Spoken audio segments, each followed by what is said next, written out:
एकादशी व्रत कथा। जया एकादशी का महत्व विशेष। इस व्रत में भगवान की केशव नाम से पूजा की जाती है। व्रत करने वाले को भूत प्रेत पिशाच आदि योनियों में जाने का भय नहीं रहता। अनेक जन्मों के पाप नष्ट हो जाते हैं। व्रत करने वाले को लोक परलोक में भी सुख की प्राप्ति होती है। युधिष्ठिर ने कहा, भगवान कृपा करके यह बताइए कि शुक्ल पक्ष में कौन सी एकादशी होती है, उसकी विधि क्या है तथा मैं उससे किस देवता का पूजन किया जाता है। भगवान श्री कृष्ण बोले, माघ मास के शुक्ल पक्ष में जो एकादशी होती है उसका नाम जया है। वे सब पापों को हरने वाली उत्तम तिथि है। पवित्र होने के साथ ही पापों को नाश करने वाली तथा मनुष्यों को भोग और मोक्ष प्रदान करती है। इतना ही नहीं, वह ब्रह्म भ्रातृत्य जैसे पाप जैसे पिशाचत्व का भी विनाश करने वाली है। इसका व्रत करने पर मनुष्य को कभी प्रेत योनि में नहीं जाना पड़ता। इसलिए राजन, प्रयत्न पूर्वक जया नाम की एकादशी का व्रत करना चाहिए। हे राजन, मैं एक पौराणिक कथा सुनाता हूँ। एक समय इंद्रलोक में नागलोक में अपनी इच्छा अनुसार अप्सराओं के साथ रमण कर रहा था। गंधर्वगण कर रहे थे।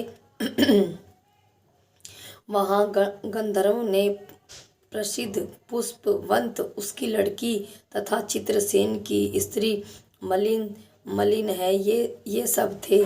उस जगह मलिन का लड़का पुष्पवान और उसका लड़का मालवान भी था। उस समय पुत्रवती नामक एक गंधर्व स्त्री मालवान को देखकर मोहित हो गई और काम बाण से चलायमान मोने होने लगी। उसने रूप सौंदर्य हाव भाव आदि द्वारा माल्यवान को वश में कर लिया। पुष्पवती के सौंदर्य को देखकर मालवान भी मोहित हो गया। अंत ये दोनों कामदेव के वश में हो गए। फिर भी इंद्र के बुलाने पर नाच गाने के लिए जाना पड़ा और अप्सराओं के साथ गाना शुरू कर दिया, परंतु कामदेव के प्रभाव से इनका मन ना लगा और अशुद्ध गाना गाने लगे। इसकी भाव घृणाओं को देखकर इंद्र ने इनके प्रेम को समझ लिया, इसमें अपना अपमान समझा। इंद्र ने इन्हें श्राप दे दिया कि तुम स्त्री पुरुष के रूप में मृत्यु लोक में जाकर पिशाच का रूप धारण करो और अपने कर्मों का फल भोगो।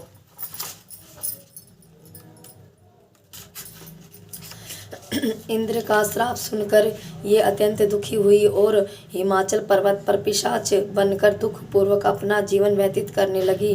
रात दिन में उन्हें एक क्षण भी निद्रा नहीं आती थी। इस स्थान पर अत्यंत सर्दी थी। एक दिन पिशाच ने अपनी स्त्री से कहा, ना मालूम हमें पिछले जन्म के ऐसे कौन से पाप किए जिससे हमें इतनी दुखदाई और पिशाच योनि प्राप्त हुई है। देवयोग ने एक दिन माघ मास के शुक्ल पक्ष की जया एकादशी आई। इस दिन दोनों ने कुछ भी भोजन नहीं किया और ना ही कोई पाप कर्म ही किया।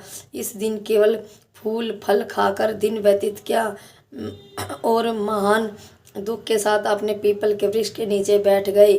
वे रात्रि में इन दोनों ने एक दूसरे को चिपट कर बड़ी कठिनता के साथ काटी।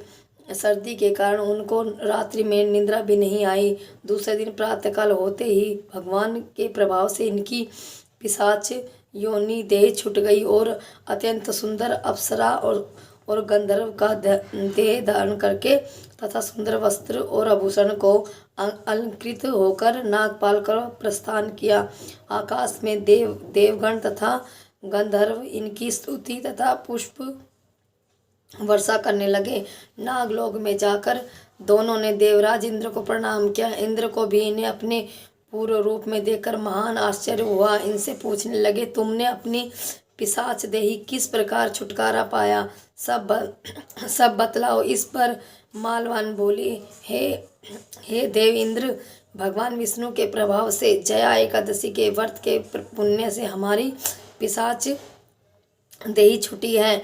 हे इंद्र, हे मालवान, एकादशी व्रत करने से विष्णु के प्रभाव से तुम लोग पिशाच की देही छोड़कर पवित्र हो गए हो। हम लोगों को भी वंदनीय हो गया है, क्योंकि शिव भक्त हम लोगों को वंदना करने योग्य हैं। अंत आप धन्य हो, धन्य हो। अब तुम पुष्पति के साथ जाकर विवाह करो। हे युधिष्ठिर, इस जय एकादशी को करने से समस्त क्योनि छूट जाती है। जिस मनुष्य ने इस एकादशी का व्रत किया उनको मोने सब ज्ञान तप आदि किए गए हैं। जो मनुष्य भक्ति पूर्वक और जय एकादशी का व्रत करता है वे अवश्य ही सहस्त्र वर्ष तक स्वर्ग में निवास करते हैं। भगवान श्री कृष्ण कहते हैं, हे राजन, एकादशी का व्रत करना चाहिए। निष्पक्ष श्रेष्ठ जया एकादशी ब्रह्म हत्या का भी पाप दूर करने वाली है। जिसने जया व्रत किया है उसने सब प्रकार के दान दे दिए हैं और संपूर्ण युगों को अनुष्ठान कर लिया है। बोलो जया एकादशी माता की जय। इसलिए हमें ये व्रत जरूर करना चाहिए। इस व्रत के करने से इंसान के सभी पाप, वैसी योनि सब मुक्त हो जाती हैं। बोलो एकादशी माता की जय। बोलो विष्णु भगवान की जय। बोलो गुरु जी महाराज की जय हो, जय हो।